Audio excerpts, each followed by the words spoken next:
Uma boa noite a todos. Nós estamos no capítulo 9 e vamos hoje para o tema pressentimentos.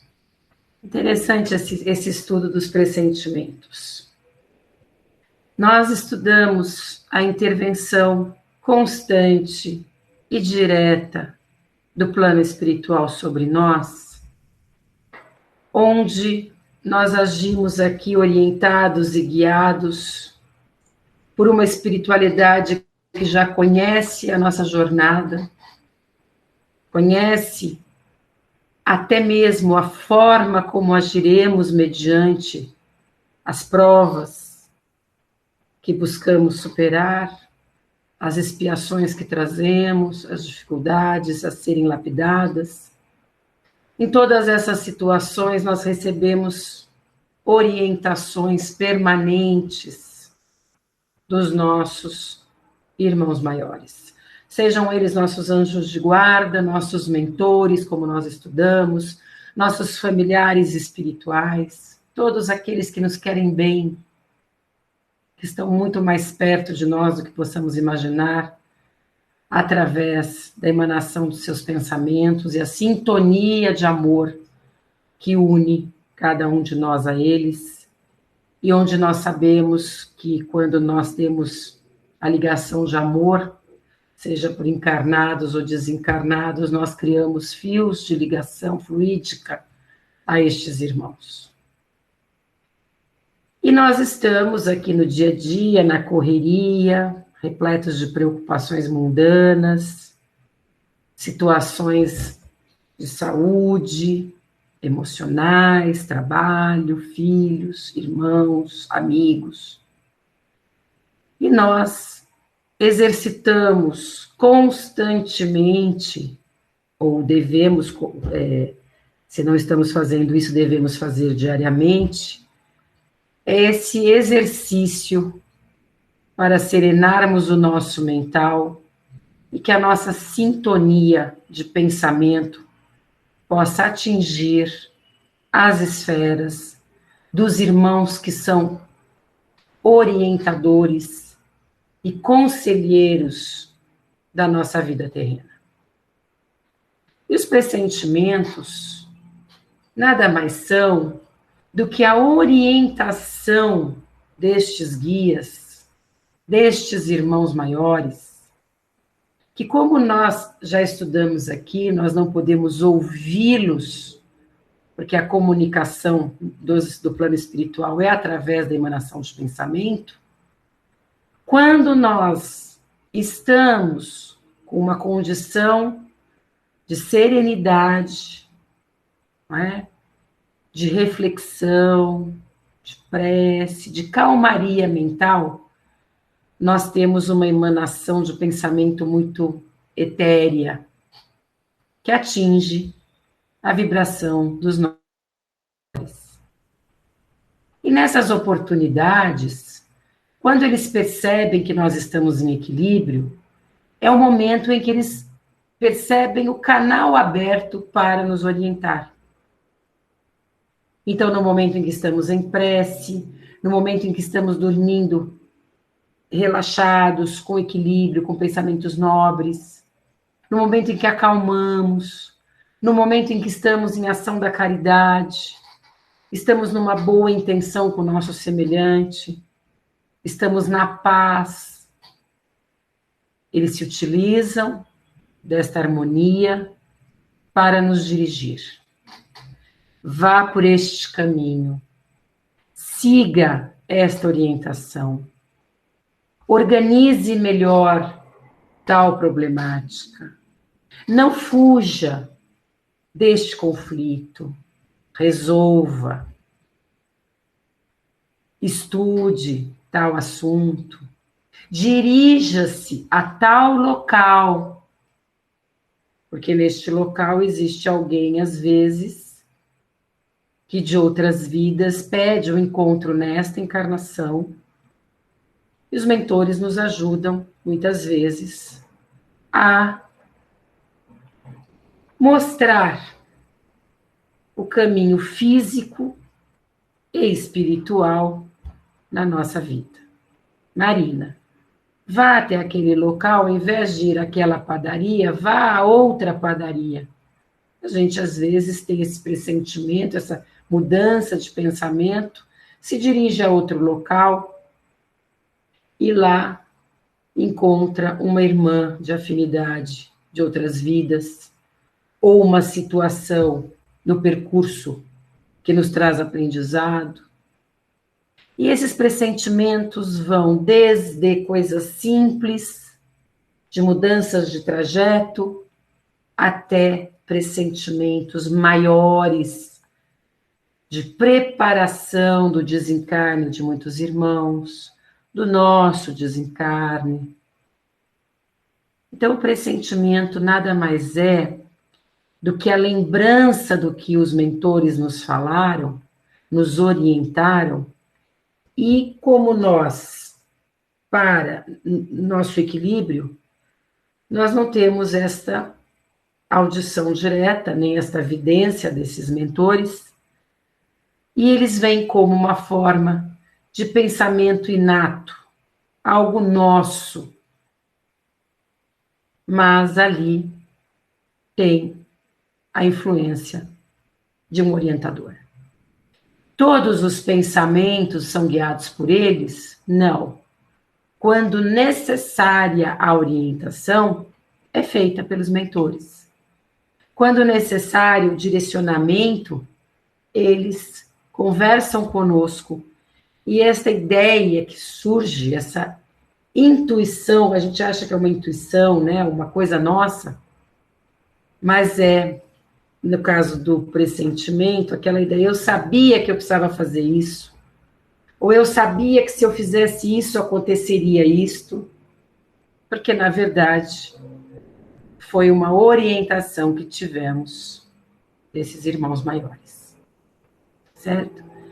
Então, nós temos aqui este pressentimento em relação a cuidados com perigos terrenos, em relação a locais que nos ajudarão, a encontros de situações que nos ajudarão no percurso do desenvolvimento da consciência espiritual, intuição no trabalho, como agir, como orientar, como trabalhar com os colegas, pressentimentos em relação, desculpa, falei intuição, pressentimentos em relação a dificuldades que nós temos para nos guiar. Então, vocês vão me perguntar, mas quando nós vamos saber se é um pressentimento ou é uma ideia inata? É algo que eu trago de outra vida, um conhecimento que eu trago, ou um raciocínio meu, do meu espírito? Quando eu vou saber se é algo que meu espírito gerou, deliberou, ou é algo vindo de uma orientação espiritual? Nós dificilmente vamos distinguir. Quando nós vamos subindo a montanha da evolução, o percurso evolutivo, este pressentimento, esta orientação dos guias, acaba sendo muito mais direta do que tão assim distante. Quanto mais nós evoluímos, mais fácil interpretar aquilo que os irmãos maiores querem de nós.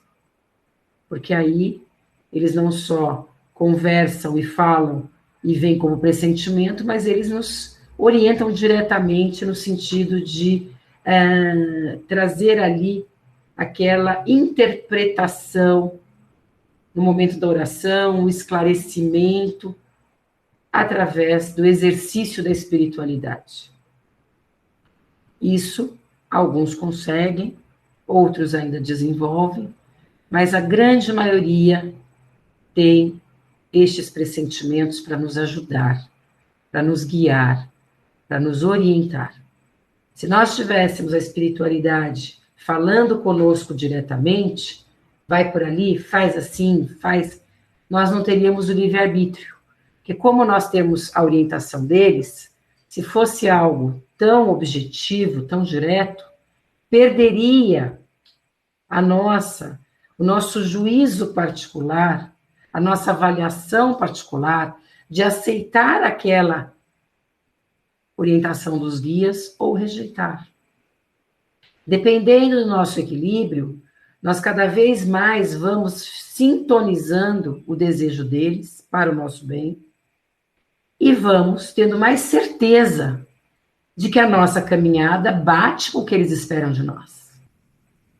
Nas situações que nós estamos aqui de forma mais, vamos dizer assim, buscando a lapidação, porque todos nós temos setores a lapidar, aspectos morais a lapidar, todos nós temos. Então, esses pressentimentos nos auxiliam a encaminhar também as situações mais difíceis do desenvolvimento da nossa condição moral. Então, às vezes eu tenho a vontade de ter uma atitude, por exemplo, de reação, de reagir a uma agressão, e vem aquela ideia que me segura, aquele pressentimento de que se eu fizer aquilo, eu posso levar a uma situação muito pior, ou pressentimento de que aquilo pode gerar discórdias muito graves, né? Então, esses pressentimentos são avisos que a espiritualidade nos traz, tá bom?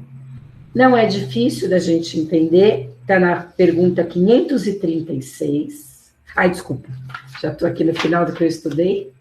Desculpa. É a pergunta 522, tá bom?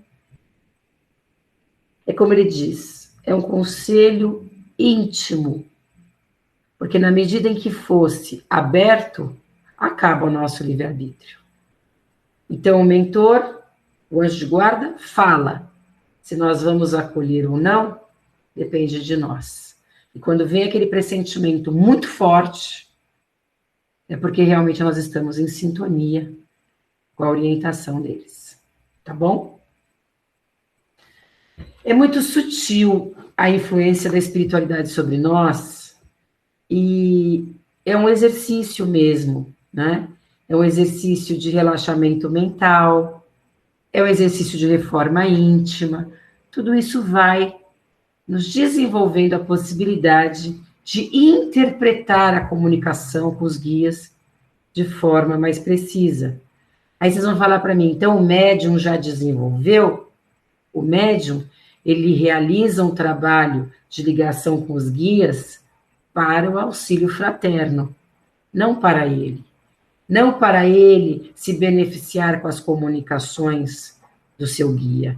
É claro que ao longo da jornada de trabalho, os médios são agraciados com orientações e aconselhamentos muito amorosos desses protetores, mas aquele médium que trabalha para si, ele está longe do trabalho que o Cristo espera de cada médium atuante aqui, né? O médium de incorporação, o médium de vidência. Nós que trazemos essas características, e todos nós temos a mediunidade, e aqueles que desenvolvem, é para a ação da caridade, não para nós. Então, o médium vai ter um pressentimento mais preciso, o médium vai ter um esclarecimento mais perto, porque ele trabalha com os guias, se for de seu merecimento, se for de sua estatura espiritual, receber uma ligação direta. Por quê? Porque muitas vezes, irmãos ainda de um desenvolvimento muito pequeno de consciência espiritual, realizam o trabalho mediúnico para o seu despertar. Então, a gente não pode associar a mediunidade à facilidade de receber a orientação do mentor. Tá bom? Esse canal aberto com os nossos mentores é um mérito que nós atingimos de acordo com o nosso desenvolvimento espiritual. Tá bom? Então, todos nós podemos ser orientados pelos médiuns, pelos guias através dos médiuns, mas isso não faz do médium um agraciado de comunicações diretas para a vida dele, tá bom? Depende do seu merecimento, da sua estatura moral, tá bom? Agora, alguma dúvida sobre este tema? Ele é curtinho, podem perguntar, eu respondo, e aí a gente já segue para a influência dos espíritos nos acontecimentos da vida, que é a pergunta 525. Eu acho que... Marina, boa noite. Boa noite. Eu queria fazer uma espécie de depoimento. Sim. Eu sinto a necessidade de fazer nesse momento, que é o seguinte: há um bom tempo atrás, eu moro aqui no bairro da Moca, na Zona Leste, né? E caminhando lá por uma certa rua que atravessa uma ponte de uma linha férrea, eu estava atravessando. Acredito que existem, obviamente, vários tipos de pressentimentos, né? O meu foi de proteção. O que me vem na cabeça é a proteção do meu anjo protetor, que eu não encontro outro tipo de resposta para isso. O que acontece? Eu estava atravessando essa ponte, subi a escada, atravessando a ponte, e assim, numa fração de segundo, me veio o pensamento na cabeça assim: coloque a mão rapidamente na sua cabeça. Mas me veio a palavra assim: coloque a mão.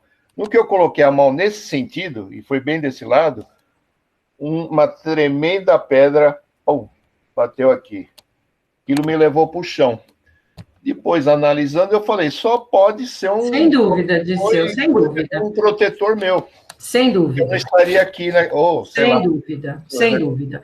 Esses pressentimentos, essas orientações diretas para nos proteger, realmente, eles atuam, os anjos de guarda atuam muito mais do que nós possamos imaginar na nossa proteção física na Terra. Ao atravessar a rua ou ao dirigir, é muito comum, quando eles percebem que ali há uma possibilidade, uma situação perigosa, e não é momento, ou não é para nós necessário uma experiência nesse sentido, ou não é momento do desencarne, ou nós não precisamos passar por aquele sofrimento, realmente a espiritualidade interfere e fala para nós: faça isso, faça aquilo, pare, né? Ou cria situações para que nós tenhamos ali a proteção daquela situação. Como eu sou agradecido a isso, você nem imagina. Amém, Dirceu, amém. E se nós observarmos, todos nós já passamos por isso. Alguma situação que nós sentíamos que precisávamos mudar o percurso, ou não sair, ou fazer alguma coisa, e fatalmente aquilo poderia trazer uma situação muito perigosa. Né? Não é? E é o que nós vamos estudar nessa segunda parte, onde diz para nós o seguinte: como que os espíritos atuam, não agora sobre o pensamento, mas qual é a capacidade dos espíritos, sejam eles das diferentes esferas espirituais, das diferentes condições espirituais de desenvolvimento, de esclarecimento, como estes espíritos interferem no nosso dia a dia, nos acontecimentos do dia a dia. Né? Então, assim, por exemplo, antes nós falamos muito dos pensamentos que nos orientam, dos mentores, da intervenção, da interferência dos obsessores. Nós falamos muito desta mudança de frequência que nos leva a sintonizar diferentes pensamentos espirituais.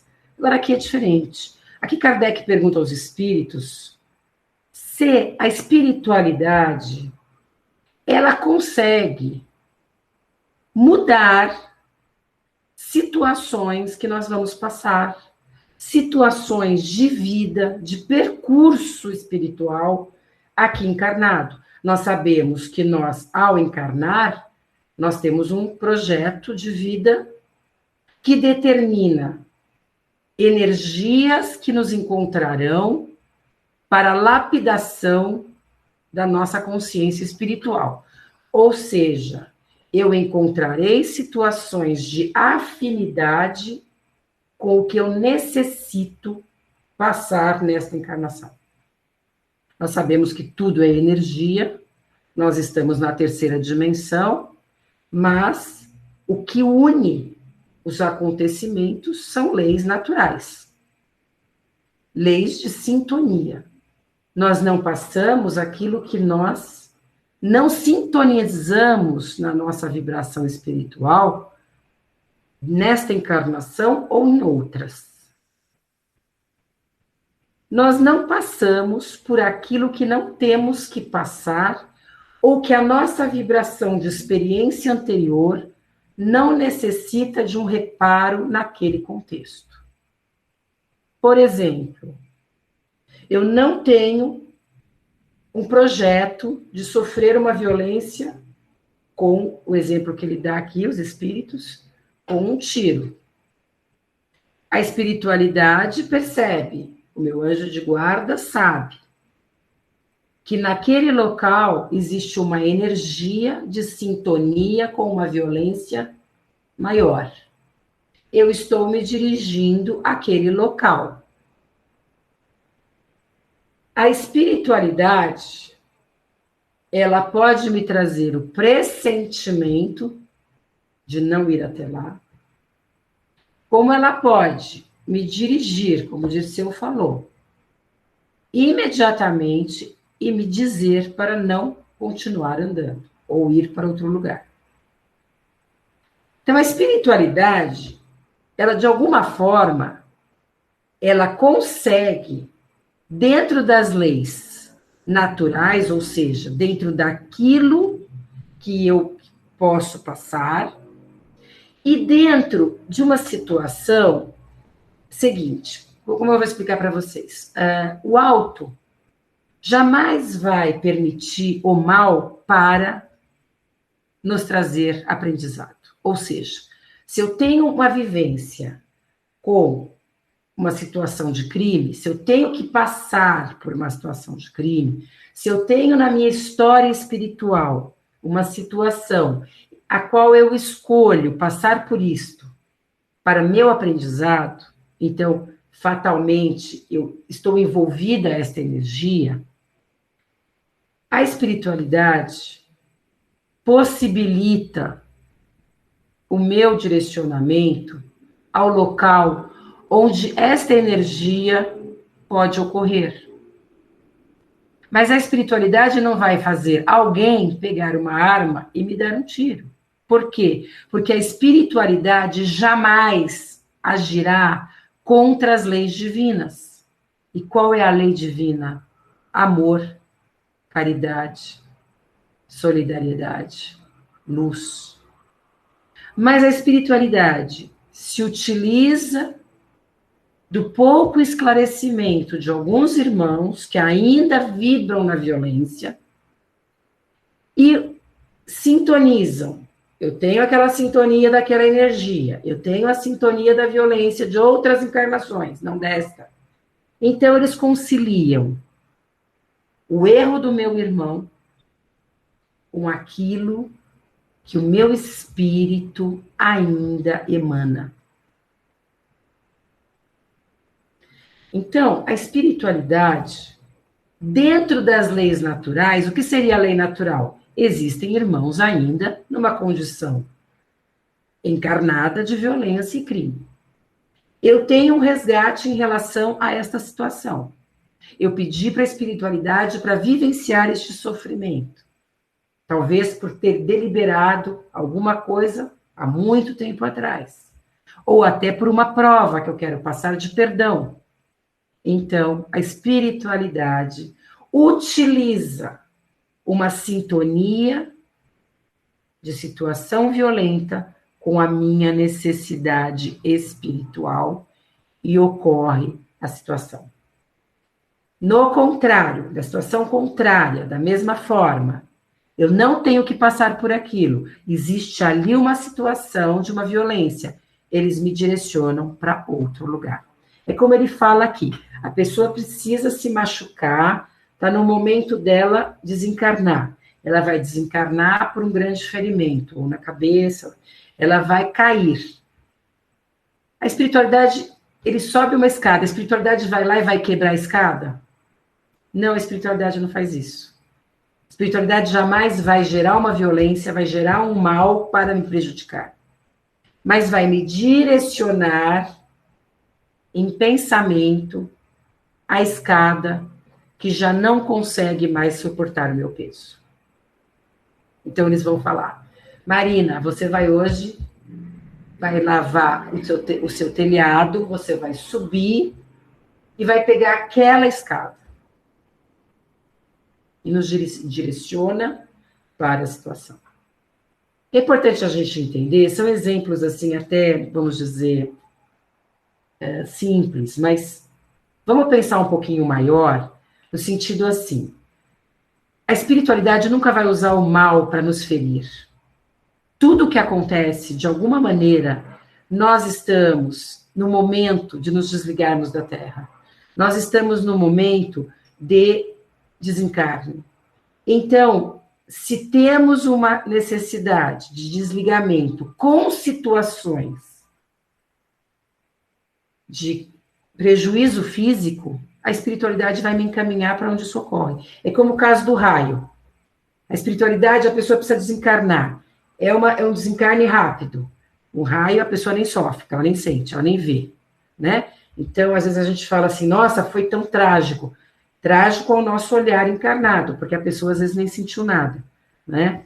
Então, a pessoa precisa desencarnar naquele momento com aquela frequência de fenômeno da natureza. Ela tem uma ligação karmática com o fenômeno da natureza. Por quê? Ligação energética com questões da natureza do passado. Ele escolhe desencarnar com o fenômeno da natureza. Num terremoto, num raio, enfim. Espiritualidade vai gerar um raio ou vai... Não, vai direcionar essa pessoa, vai intuir essa pessoa para que ela se direcione àquela árvore, àquele local. Porque a espiritualidade, como ela manipula o tempo, ela tem controle total sobre o tempo, ela já viu que o raio vai cair naquela árvore. Porque na quarta, quinta e sexta, sétima dimensão, eles têm uma fotografia de tudo que nós estamos passando. Nós estamos aqui caminhando, mas a espiritualidade já sabe onde vai cair o raio. O que ela faz? Ela fala, Marina, vai para aquela árvore. Eu vou, é ali que o raio cai. Então, a espiritualidade maior, por isso que a gente não deve temer, porque nós só passaremos aquilo que nós temos que passar. O que nós não temos que passar, nós seremos poupados. Claro que depende do nosso livre-arbítrio. Se eu me colocar numa situação de perigo, por livre e espontânea vontade, por desrespeito à minha vida, aí a gente entra numa questão de quase suicídio. Eu não estou falando deste caso, não da gente se arrojar, da gente criar situações, então só vai acontecer o que tem que acontecer, não vou morrer mesmo, então a pessoa, se não é isso. O que este capítulo mostra para nós é que a espiritualidade pode intervir de maneira favorável nos auxiliando, pode dirigir as condições de acontecimento dentro das leis naturais, se utilizando já das energias que envolvem este planeta. Tá bom? O baixo astral pode interferir na nossa vida? Aí é uma situação diferente. Por exemplo, aí a gente entra em questões muito comuns de solicitação, de uso da espiritualidade mais primitiva, mais assim, com menos conhecimento, menos desenvolvimento da consciência espiritual, de energias mais densas, pensamentos mais densos, menos desenvolvimento da reforma moral. Estes irmãos desencarnados, muito ligados às questões materiais, nos envolvem o tempo todo. Nós estudamos sobre isso. Eles estão ao nosso lado o tempo todo. E muitos deles têm grande alegria e grande divertimento ou grande interesse em dificultar, não a nossa vida, porque só quem dificulta a nossa vida somos nós mesmos, mas de gerar um desvio, uma tentativa de desvio, de interferência naquilo que nós viemos desenvolver. O Pai permite isso por quê? Porque a gente poderia pensar, mas então por que o Pai permite? Se nós estamos aqui para nos desenvolver, para crescer espiritualmente, por que o alto permite que tenhamos a interferência de irmãos que estão aqui com o único propósito de envolver os encarnados para desviá-los do desenvolvimento espiritual. Esta situação, nós já falamos, eu acho que na última aula, ela nos leva a exercício da força de pensamento positivo. É uma prova para nós. Oi, Mônica, eu já vou responder, tá? Eu só vou acabar o raciocínio, já vou deixar você falar. Nós temos aqui na Terra o comprometimento de não só crescer espiritualmente, mas sermos resilientes às energias diversas que nos cercam. Então, se eu vou a um lugar e falo, olha, eu quero fazer um sacrifício para ganhar mais dinheiro, muitas vezes os encarnados, nós encarnados, deliberamos a influência desta camada de irmãos que estão aqui perambulando, de olho em quem está indo pela porta larga, pelas facilidades. E eles falam, então a Marina está ali pedindo dinheiro, então ela está indo lá com o propósito de oferecer a espiritualidade, qualquer sacrifício para fins materiais, vamos ajudá-la. Nestes casos, onde há consentimento do encarnado, e muitas vezes até o propósito da grande porta larga de facilidades, usando a espiritualidade, estas situações podem ocorrer, onde a interferência da espiritualidade pode alterar as condições materiais na Terra, gerando comprometimento espiritual por uso inadequado, por desrespeito aos irmãos sofredores, pela ganância, pelo orgulho, pela materialidade e, principalmente, pelo desvio dos objetivos espirituais que nos trouxeram à Terra. Eu vou fazer um trabalho, eu vou solicitar a espiritualidade tal pessoa e se utiliza do seu livre-arbítrio para o envolvimento dos irmãos que estão aqui na Terra. É possível gerar mudança de situações? Sim. Comprometendo todo mundo espiritualmente? Sim. Os guias vão orientar? Não faça isso? Vão. Saia dessa situação? Vão. Busque outro caminho para o trabalho? Sim. Vamos ouvir? Muitas vezes não.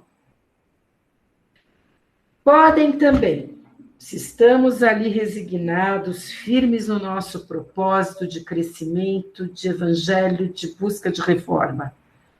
Vamos lá atrapalhar a Marina, vamos lá fazer alguma coisa para ela ter problema no trabalho, ter problema no relacionamento com o filho dela, vamos tentar desorganizar a vida da Marina? Vamos fazer isso? Os obsessores fazem isso.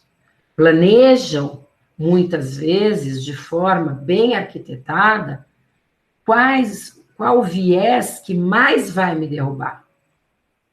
Eles estudam, eles nos observam, existem espíritos extremamente inteligentes e nós ficamos vulneráveis.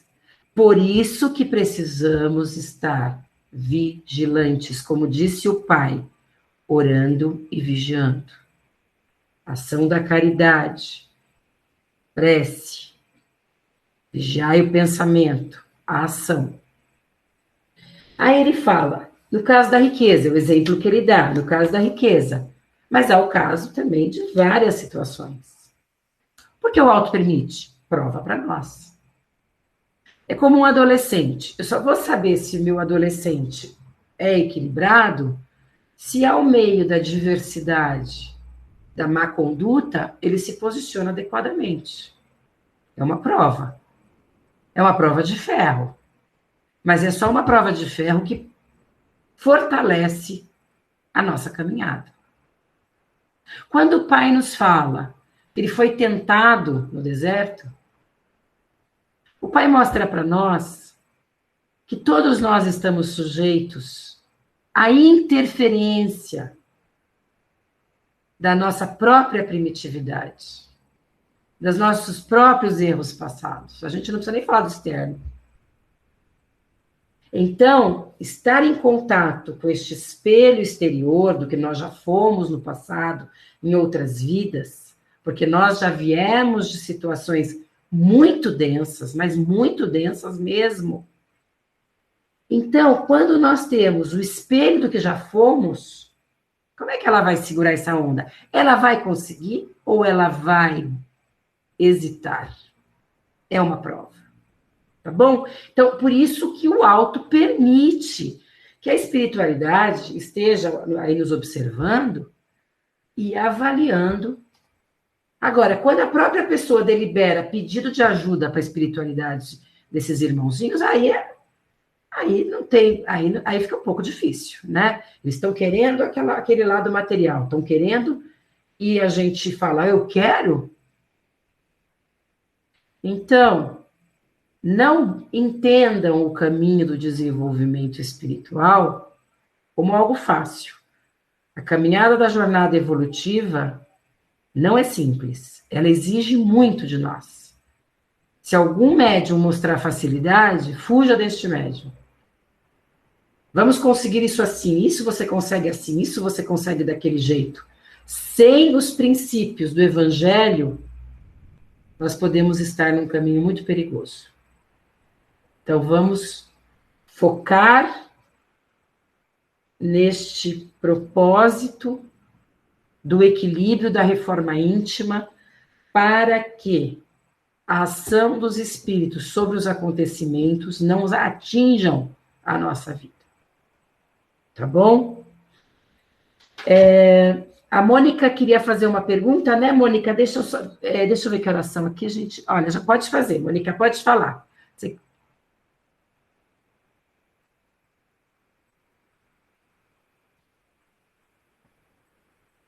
Acho que já passou, né, Mônica? Talvez a dúvida. Não sei se ela está ainda na sala. Bem, então eu vou continuando. Qualquer coisa você pergunta, tá, Mônica? Deixa eu ver se tem mais alguma coisinha desse capítulo. Aí fala algo muito lindo no final deste. Kardec pergunta: quando algo de venturoso nos sucede, é ao Espírito nosso protetor que deveremos agradecer? Nós falamos semana passada, quer dizer, aqui está falando das boas ações que os Espíritos nos realizam na nossa vida, né? Falamos da parte boa, da parte difícil e como reagir. Deus é a força suprema, é a lei perfeita. Então, quando nós temos o auxílio espiritual, a gratidão, a força sagrada que existe em nós, Deus nosso Pai refletido em nós. Então, nós devemos agradecer a Deus, a essa força perfeita, eterna e imutável, essa força criadora e linda que nos gerou. E a toda a sua criação, porque a sua criação envolve nossos protetores. Agradecer diariamente aos nossos mentores, aos nossos anjos de guarda, aos nossos familiares espirituais. Esse é nosso dever. A gratidão é uma bênção. Aquele que agradece é envolvido em luz, porque demonstra humildade. Aquele que é grato é humilde. Aquele que é reconhecido é simples. Aquele que diz obrigada mostra ao irmão que ele recebeu. Então, a gratidão é necessária, sim, como dizem os espíritos, né? Agradecei primeiramente a Deus, sem cuja permissão nada se faz, depois aos bons espíritos, que foram os agentes de sua vontade. O Cristo conhece cada filho da terra, cada um de nós. Mas como já falamos, por ele estar em missões muito especiais, cuidando do nosso planeta e de outros planetas, fazendo parte do sistema solar e de tantas outras funções maravilhosas e grandiosas, ele coloca os irmãos em trabalho de solidariedade uns pelos outros. Tá bom? Agora o Pai conhece cada um de nós. É como aquele pai que olha aquele formigueirinho, conhece todas as formiguinhas que entram, que saem. É assim que o Cristo nos vê. Ele tem dimensão exata de todos os seus filhos. Bom?